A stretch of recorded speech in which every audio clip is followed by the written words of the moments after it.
Où que vous soyez à travers le monde, merci de nous retrouver sur CRTV News, 17h à Yaoundé. C'est l'heure de vous informer. Bienvenue, madame, monsieur, à Cameroun Today. Bon après-midi, Emmanuela. Good evening, Mohamed Nana.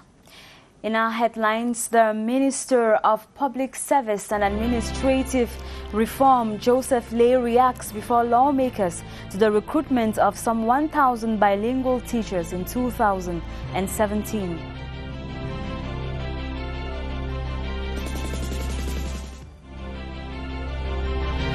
Comme le veut la tradition, vous n'échapperez sans doute pas à une blague en ce 1er avril. Les canulars font partie du folklore de cette journée. Si vous vous êtes fait avoir, ça fait partie du jeu. And sports draws for the 2021 African Women Handball Nations Cup to take place in few hours in Studio 1 of CRTV's production center in Balatou.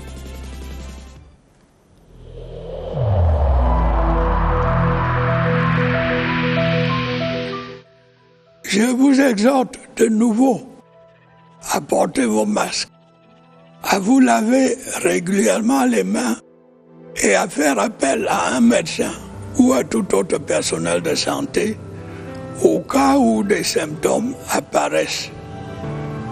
C'est le seul moyen de préserver les vies et de freiner la propagation du virus.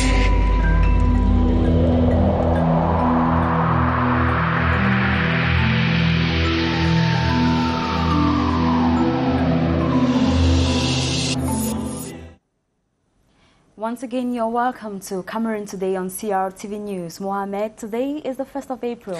C'est bien cela, Emmanuela. Nous sommes le 1er avril et cela ne vous a pas échappé. Une journée qui rime avec farce et canular. La tradition du poisson d'avril a pris de la mayonnaise au fil du temps. Ils sont de plus en plus nombreux à se livrer à ces plaisanteries et pourtant, aux origines, une histoire de pêche et de changement de calendrier. Carlette Esso remonte le temps. C'est parti pour la pêche au poisson, l'emblématique signe du mois d'avril. L'animal aquatique nage en des eaux troubles ce premier.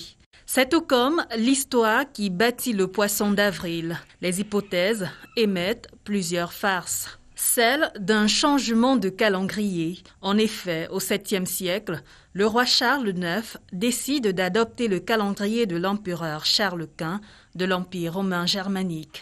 Il fait commencer l'année en janvier, en lieu et place du mois de mars. Les Français à l'époque se faisaient des cadeaux pour célébrer le passage de l'année entre le 25 mars et le 1er avril. Ces cadeaux deviendront peu à peu de faux présents, puis des canulars et des blagues. Autre farce, la saison de pêche. Censée débuter en avril, le poisson rare et insaisissable serait donc une allusion à la coutume d'attraper des gens simples et crédules en leur offrant un appât qui leur échappe comme du poisson. Alors, question, avez-vous déjà été victime d'un poisson d'avril? Quelle a été votre réaction? Des questions que Monique Sol a posées à quelques habitants de la capitale rencontrés cet après-midi. J'avais une copine qui m'avait menti qu'elle était enceinte un 1er avril. Après ça, quelques temps, ce n'était pas ça. Bon, ça m'avait énervé. J'ai rompu la relation et c'était fini. J'ai été victime. On m'a annoncé la mort de ma maman qui était malade. Et une fois arrivé sur les lieux, il me suis écroulé, même je suis tombé même presque évanoui en voyant ma maman qui n'était pas encore décédée. Et pour ça, depuis un certain temps, les poissons d'avril, que ce soit vrai ou faux, je n'y crois vraiment plus parce que il y a toujours ce petit crible qu'on m'avait fait autrefois. On m'a annoncé la mort, le décès d'un ami. Un ami qui me tenait beaucoup à cœur, un ami d'enfance. Donc du coup, ça a choqué énormément le quartier parce que c'était pas le seul. Je suis venu au niveau du carrefour Jameau, j'ai vu une foule énorme. On croyait qu'il était vraiment mort parce qu'on était attristé, fatigué. Une minute après, il a apparu. Donc imagine un peu, on pouvait taper ces messieurs. Et ce fut un poisson d'avril qui m'a vraiment touché. Et sur le net, le poisson d'avril tisse également sa toile. Certains internautes diffusent des contenus qui pourraient être pris pour argent comptant. La journée fait son buzz sur différentes plateformes numériques. Balkissou Aoudou s'est connecté et a sélectionné quelques blagues qui agitent la toile. Poursuivie par plusieurs tribunaux dans le monde pour détournement de fonds publics et corruption, Isabel dos Santos a déposé plainte contre le chef d'État qu'elle accuse de vouloir mener une vendetta personnelle contre elle. Elle dénonce notamment une tentative d'usurpation de ses biens et de conspiration de la part du pouvoir angolais. Celle que l'on prénommait la femme la plus riche d'Afrique avant 2017 a déposé une plainte au tribunal de Londres avec preuve à l'appui. Elle cite notamment des enregistrements secrets de hauts responsables proches du président angolais. Elle aurait fait appel à la société de renseignement privé Black Cube qui engage entre autres des agents du Mossad, les services secrets israéliens qui les ont enregistrés à leur insu. Isabel dos Santos allègue que Luanda Leaks, les fuites dans la presse qui ont révélé les présumés détournements de fonds de la... That was rather a different report. We'll come back to that. And later on, meanwhile, we continue with April Fool's Day, which is celebrated every 1st of April. Every year, the day is filled with jokes and laughter and is looked forward to for an all happiness. It is that one day in a year when people can get away with almost anything. Gladys Asu now reports on the history behind this tradition. April Fool's Day is a day set aside annually when people prank on dear friends, families and neighbors for fun. The day is marked on April 1 globally and said to have started on April 1 in the 1700s when English pranksters commenced popularizing the annual tradition of April Fool's Day by playing practical jokes on each other. Though the day has been celebrated for several centuries by different cultures, its exact origin remains a mystery. According to History.com, some historians speculated that April Fool's Day dates back to 1582, when France switched from the Julian calendar to the Gregorian calendar, as called for by the Council of Trent in 1563. People who were slow to get the news or failed to recognize that the start of the new year had moved to January 1 and continued to celebrate it during the last week of March through April 1 became the victim of jokes and hoaxes. These pranks included having paper fish placed on their backs and being referred to as poisson d'avril, said to symbolize a young, easily hooked fish and a gullible person. Cameroonians over the years caught up with the fun on every first day of the 4th month of the year. Friends, family members, colleagues and neighbors test the gullibility of each other. And on to something else, the reduction of the unemployment rates in Cameroon via the promotion of green jobs. This is the objective of a project to support the initiative to enhance an economy that aims at reducing environmental risk, promotes sustainable development without degrading the environment. It is an initiative of the Ministry of Employment and Vocational Training. Guy Roger Nana reports. Jobs that help the environment have been into existence ever since issues pertaining to environmental protection took the center stage. Experts say initiatives aimed at protecting the environment may be better enforced if they can guarantee employment for the youth. This seminar is not only aimed at seeking new ways to protect the environment, it also aims at providing jobs for young people. That is why it is important for us to identify sectors in the green economy that need support and then bring in support from our partners. Over 11 projects are expected to benefit from direct assistance via this initiative. This support is coming in a different context. However, it is not a new concept. We just want to create awareness about the availability of these jobs in the sector and enhance an economy that reduces environmental risks. According to the International Labour Organization, unemployment rate in Cameroon decreased to 3.30% in 2019 from 3.40% in 2018. investing in green jobs might just be the needed boost for the economy and environmental protection. Government Primary School Up Station and St. Bridget Primary School Bamenda are the winners of the 2020 edition of the Cameroon Students' Challenge, organized by the Special Council Support Fund for Mutual Assistance, FACOM, in partnership with the National and Foreign Press Observatory. Open. Laurel Bate Ea Anchang reports. As part of activities to celebrate the anniversary, the Special Council Support Fund for Mutual Assistance, FACOM, in partnership with the National and Foreign Press Observatory, OPEN, organized a special edition of Cameroon Students' Challenge for kids in Yaoundé, a competitive game which brought together young people from the country's primary school. By the challenges that kids are facing, they are able to think after the COVID. They are thinking about their future. So we are particularly delighted. Labiti Pearl from St. Bridget Bilingual Nursery Primary School and Mundo Ranibel of GS Bamenda Upstation emerges winners for the 2020 Cameroon Student Challenge. They were represented by the Bamenda 1 Council Mayor, Mbiga Felix. I think I feel very, very impressed and very, very happy.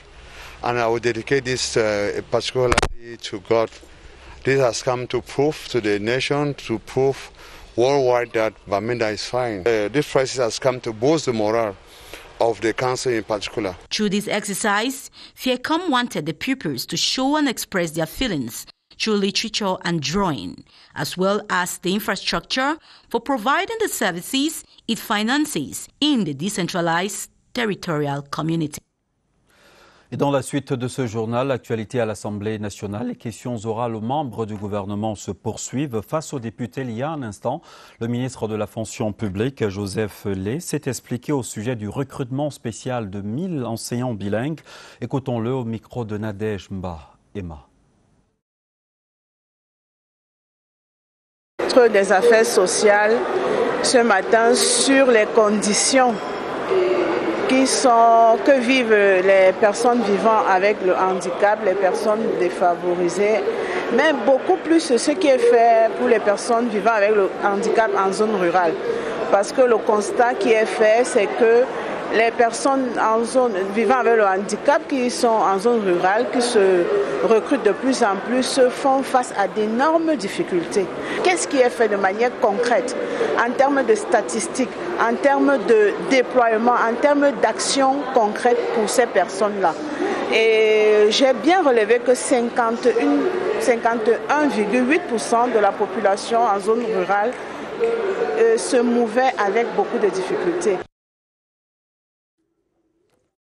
Joseph Lé, que nous allons écouter dans nos prochaines éditions d'information. L'emploi vert, un concept auquel il va falloir désormais s'habituer au Cameroun. La première session de pilotage de l'emploi vert vient de se tenir à Yaoundé. Les travaux se sont déroulés sous les auspices du ministère de la Fonction, de l'Emploi et de la Formation professionnelle. Objectif, mobiliser les financements pour optimiser les niches d'opportunités. Eric Laona-Ouna. Les institutions camerounaises mettent un point d'honneur à juguler le chômage au Cameroun. Une ambition mise en orbite par le ministère de l'Emploi et la Formation professionnelle. La batterie d'experts réunis ici a flairé en l'emploi vert une niche d'opportunités. Tout premier comité de pilotage est mis en œuvre pour essayer de faire connaître ce programme 2018. Ça a été créé par le ministère de l'Emploi et la Formation professionnelle en 2018 et avec l'aide du BIT.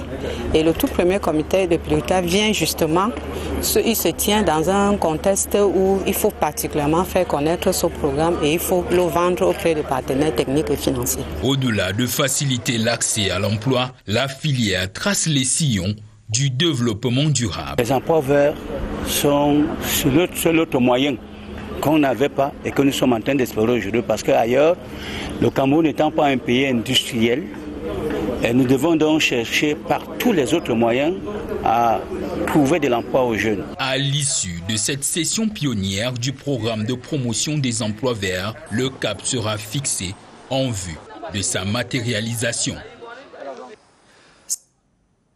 Il est en première ligne sur le front de la lutte contre le coronavirus. Le personnel médical s'active au quotidien pour confiner la pandémie et sauver des vies. Comment s'organise la prise en charge? Quels sont les moyens dont disposent infirmiers et médecins? Nous vous proposons une immersion au centre spécialisé de patients victimes de Covid-19 à l'ex-Orca. Sadou Mamoudou est notre guide.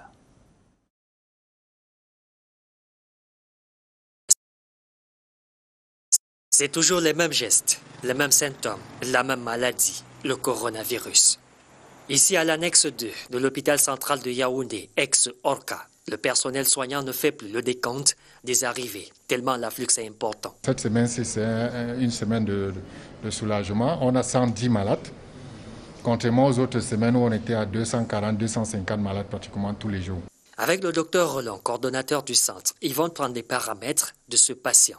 Le véritable problème là, c'est le retard de prise en charge. Parce que les patients nous arrivent ici, soit ils sont dans des états très critiques, le taux d'oxygène est moins de 30%, c'est-à-dire la quantité d'oxygène dans le sang est moins de 30%, et sachant que l'oxygène c'est l'essence de l'organisme.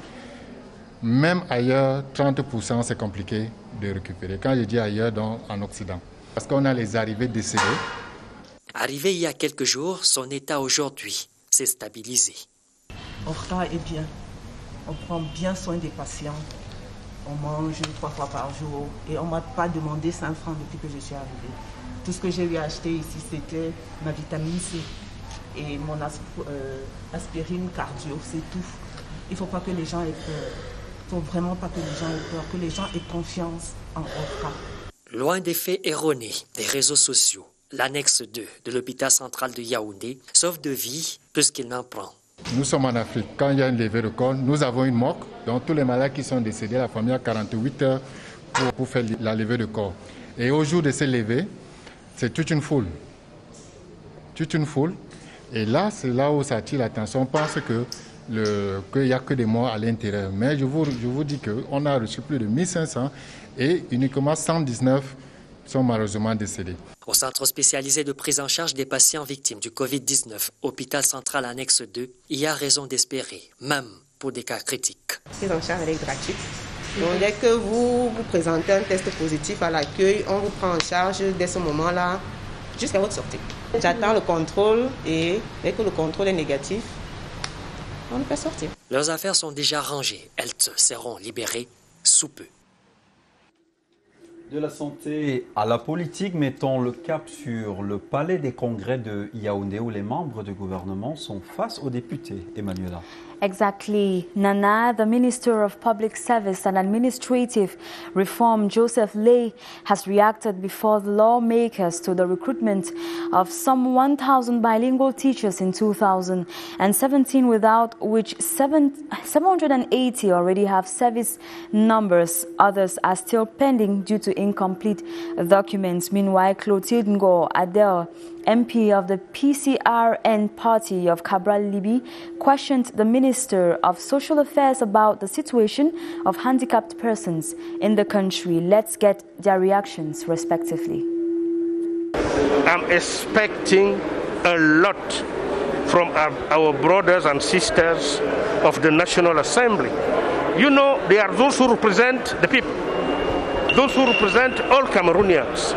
And it's important to come and explain what we are trying to do.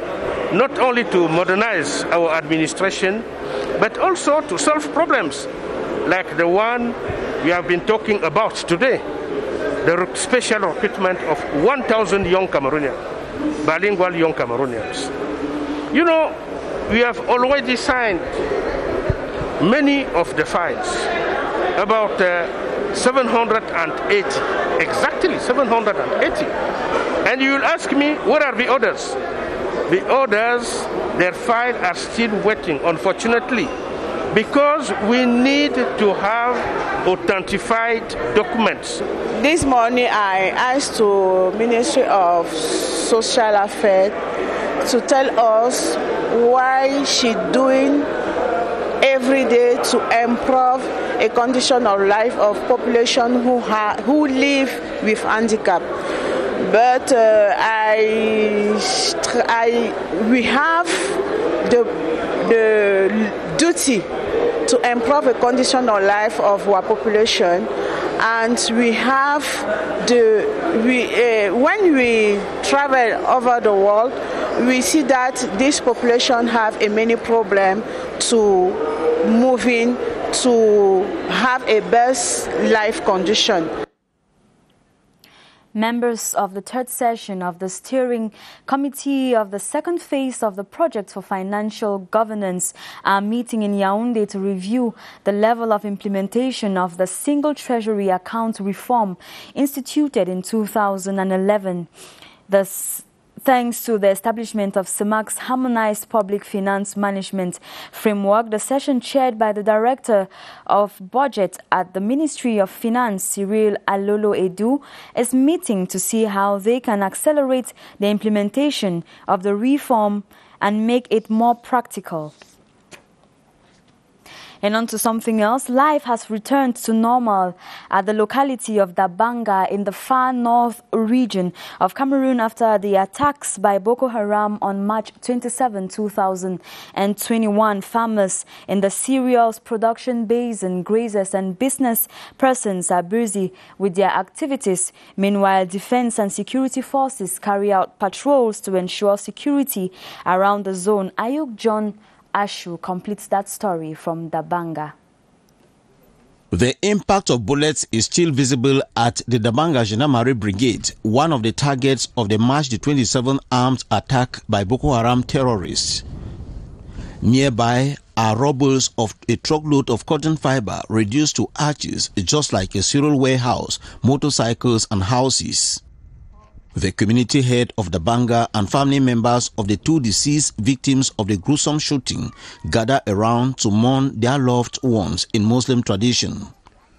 They are consoled by defense and security forces who assure that a security belt has been stretched around the zone as farmers and graziers go about their routine activities.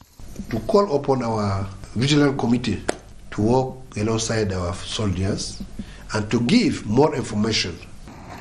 Meanwhile, it is business as usual along the Marwa Kuseri Highway via Dabanga with total guarantee for the safety of persons and goods. I never knew I'm going to travel safely like this. So I've seen the security on the way. The government is taking care of the citizens, their security. Dabanga has turned out to be a Waterloo for the terrorist sect and another triumph for the defense and security forces combating insecurity in the Lake Chad Basin. La chrétienté entame ce jour le Triduum pascal. Ce jeudi saint est marqué par la Sainte Seine, le dernier repas que Jésus a partagé avec ses disciples. Les Saintes Écritures précisent que c'est ce jour que le Christ a institué l'Eucharistie et a procédé au lavement des pieds de ses disciples. Sur la symbolique du jeudi saint, voici les explications de l'abbé Yves Etoga du diocèse de Mbalmayo. Il est au micro de Pierre. Jeudi saint, c'est la fête de l'institution de l'Eucharistie qui est le sacrement central où le Christ se rend présent lors de la consécration du pain et du vin qui deviennent en réalité corps et sang du Christ par le mystère de la transubstantiation. Le Christ, sagesse assise auprès du Père, a vu plus loin que le commun des mortels parce qu'il n'a pas voulu justement que cette Eucharistie s'arrêtât avec lui. C'est donc la fête de tous ceux qui ont eu cette grâce d'être élevés soit à la dignité presbytérale, soit à la dignité épiscopale pour continuer justement en mémoire du Christ, au mémorial de sa passion, de sa mort et de sa résurrection. Sortons de l'église pour parler sport, handball précisément. La Coupe d'Afrique de handball dames se prépare. La 24e édition aura lieu du 10 au 20 avril prochain en terre camerounaise. 12 délégations sont attendues à ce rendez-vous. Le docteur Mansourou Arimou, président de la Fédération africaine de handball, est à Yaoundé. Il se dit optimiste quant au niveau de préparation de la compétition. Si nous sommes là, c'est parce qu'il a permis au Cameroun d'abriter cet événement en faveur de la gente féminine. Donc il a ainsi donné l'occasion, je dirais, à la jeunesse féminine africaine de se donner rendez-vous ici à Yaoundé au mois de juin. Ma présence, c'est beaucoup plus pour la cérémonie de tirage au sort, pour traduire, n'est-ce pas, que nous engageons dans la dernière ligne droite et informer les usagers de la Confédération africaine, et notamment les équipes qualifiées qui attendent des informations plus précises pour ce grand rendez-vous.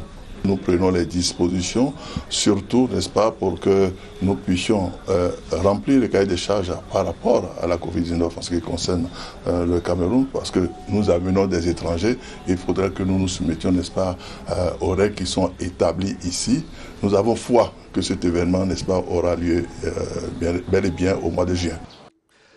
Et le tirage de cette compétition aura lieu dans les prochaines minutes. L'événement qui sera retransmis sur la CRTV donnera l'occasion de présenter la mascotte de la compétition. La CRTV, elle, se montre très offensive sur le terrain de l'information, comme nous le montre ce reportage de Georges Marcel Messila. Le top de la cérémonie sera donné à 18 h et les équipes de la CRTV n'ont plus que quelques heures pour être prêtes. Au studio 1, la fièvre monte, tout le monde est au travail. L'événement de ce soir sera restitué par une dizaine de caméras et le décor est en train de se mettre en place. Nous sommes là à la pose du vinyle. Et le vinyle a deux couleurs, deux tons, le blanc et le bleu.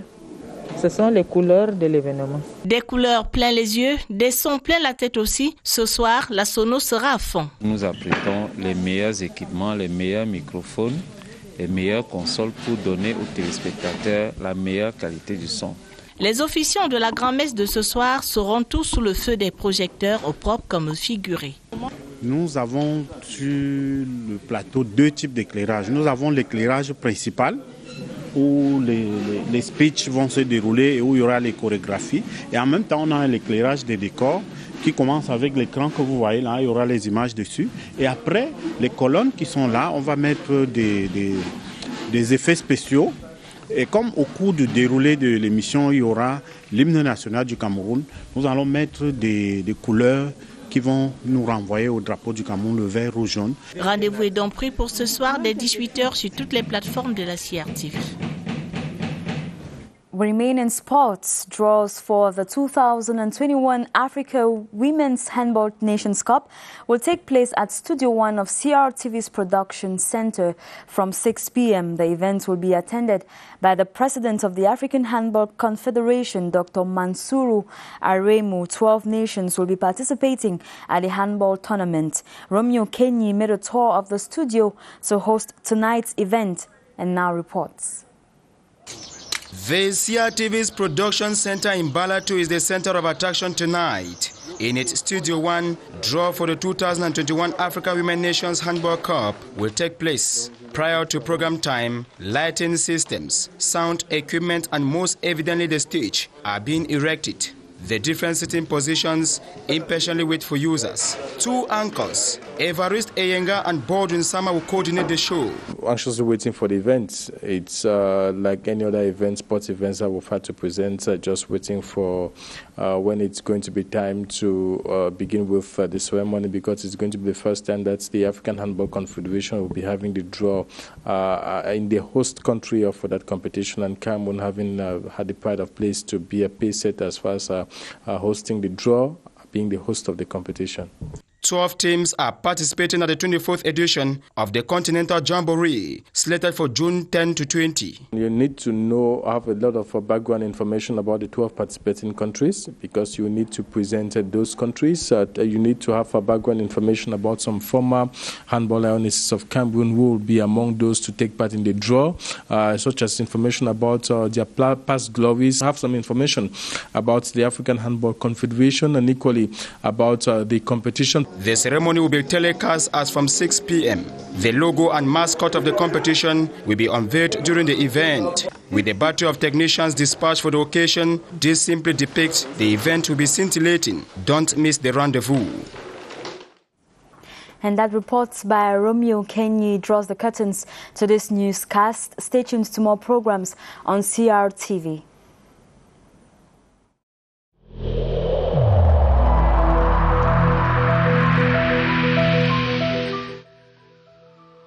Malgré nos efforts, le Covid-19 a endeuillé de nombreuses familles et provoqué de graves difficultés dans le fonctionnement de notre économie et de notre société.